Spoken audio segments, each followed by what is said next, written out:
Grace garden എന്ന എൻ്റെ YouTube ചാനലിലേക്ക് എല്ലാവർക്കും സ്വാഗതം.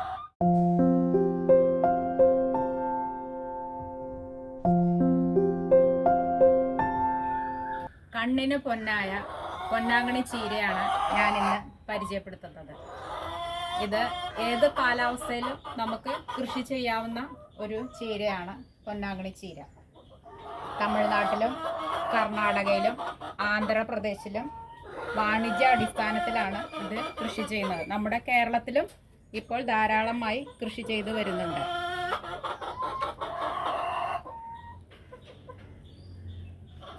യാതൊരു കീടനാശിനിയും ഇതിന് ആവശ്യമില്ല.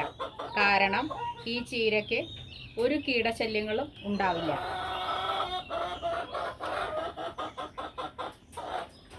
കാഴ്ചശക്തി കൂട്ടാൻ സഹായിക്കുന്നു.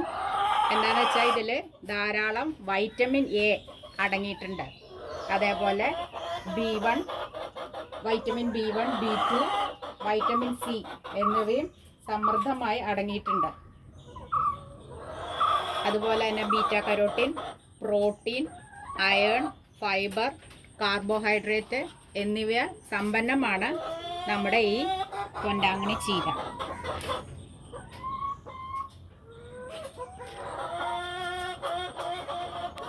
ഫൈബർ കണ്ടന്റ് ധാരാളം ഉള്ളത് കൊണ്ട് നമ്മുടെ കുടൽ രോഗങ്ങൾക്കും അതേപോലെ ലിവറിനും വളരെ ബെസ്റ്റാണിത്.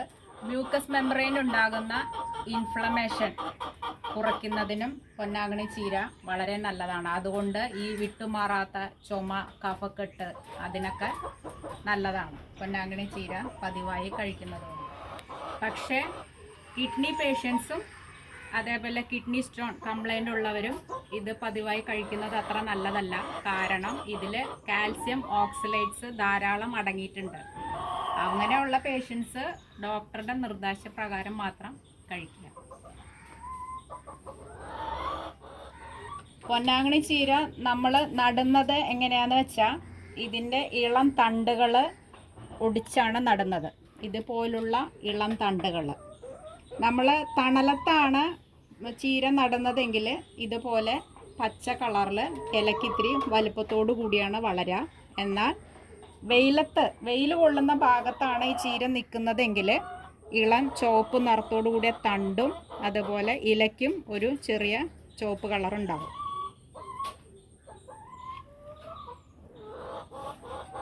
നമ്മൾ കറി വെക്കാൻ എടുക്കുമ്പോൾ ഈ ഇങ്ങനത്തെ ഇളം തണ്ടുകളാണ് നുള്ളിയെടുക്കുക. ഈ തണ്ടുകളും ഇളം തണ്ടുകളും ഇലയാണ് നമ്മൾ കറി വെക്കാനായിട്ട് ഉപയോഗിക്കുക. അതുപോലെ നമുക്ക് തോരൻ വെക്കാം, അതുപോലെ പരിപ്പിട്ട് വയ്ക്കുകയും ചെയ്യാം. നല്ല ടേസ്റ്റാണ്.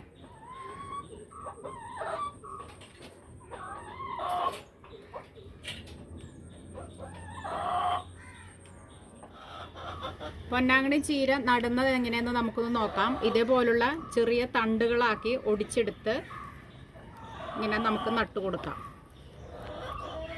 ഒരു ഗ്രോ ബാഗിൽ ഒരു 5-6 തണ്ടുകൾ നമുക്ക് നടാം. ഇതിന് പ്രത്യേകിച്ച് ഒരു രോഗങ്ങളോ കീടങ്ങളോ ഒന്നും ഇതിനെ ബാധിക്കില്ല. നിലത്ത് വെച്ചാലും ഗ്രോ ബാഗിലായാലും ചട്ടിയിലായാലും ഇത് നന്നായി വളർന്നോളും.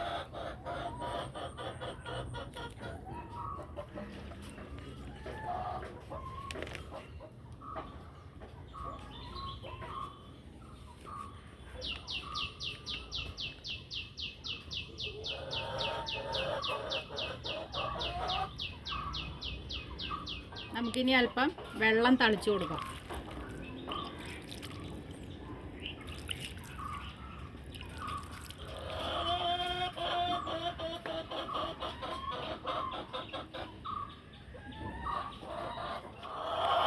ഇനി നമുക്ക് ഇന്നത്തെ ആവശ്യത്തിനുള്ള ചീര കുറച്ച് പൊട്ടിച്ചെടുക്കാം.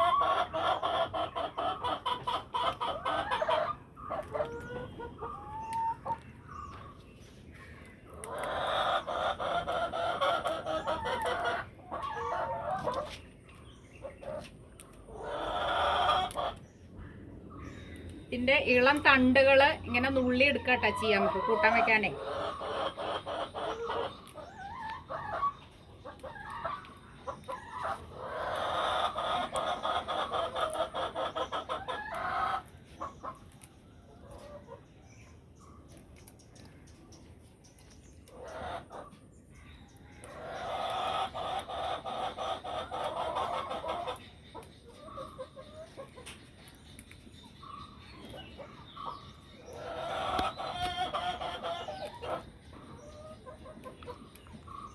ഈ ചെടിയിൽ ചെറിയ വെളുത്ത പൂക്കളുണ്ടാവും.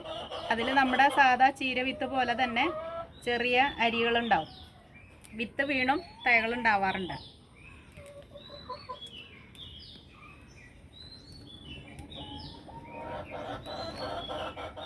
ഇത്രയും ഔഷധ ഗുണമുള്ള പൊന്നാങ്കണ്ണി ചീര നമ്മുടെ അടുക്കള തോട്ടത്തിലും നമുക്ക് വെച്ച് പിടിപ്പിക്കുന്നത് വളരെ നല്ലതാണ്. ഈ പൊന്നാങ്കണ്ണി ചീരയുടെ വേര് പിടിപ്പിച്ച തണ്ടുകൾ ഞാൻ കൊറിയറായി അയച്ചു കൊടുക്കുന്നുണ്ട്. താല്പര്യമുള്ളവർ എൻ്റെ വാട്സപ്പ് നമ്പറുമായി കോൺടാക്റ്റ് ചെയ്യുക.